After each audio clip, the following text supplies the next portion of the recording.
काही मुलं मुली लग्न करायच्या पूर्वी लग्न माझं नाही करायचंय, मला लग्न नाही करायचंय, ह्या गोष्टी वारंवार रिपीट करतात.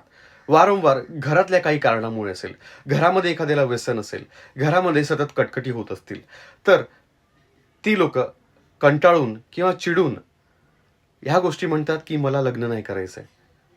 मित्रांनो, हा एक प्रकारचा द्वेष किंवा राग त्यांच्या मनामध्ये उत्पन्न होतो ह्या गोष्टीमुळे. परंतु लक्षात घ्या, ह्या गोष्टी तुमच्या घरात होत असतील तरी चुकून ह्या गोष्टी आपल्या तोंडाने म्हणू नका. ह्या गोष्टी हळूहळू खऱ्या व्हायला सुरू होतात किंवा लग्न झाल्यानंतर लग्नामध्ये अडचणी येतात. लग्न झाल्यानंतर फॅमिलीमध्ये प्रॉब्लेम वाढतात. बरेच जण आपल्या करिअरला प्रमाणापेक्षा जास्त इतकं महत्त्व देण्याचं वय निघून जातं. मित्रांनो, करिअर तुम्ही बनवू शकता आयुष्यामध्ये, भविष्यामध्ये, परंतु लग्नाचं वय निसर्ग तुमच्याकरता थांबणार नाहीये.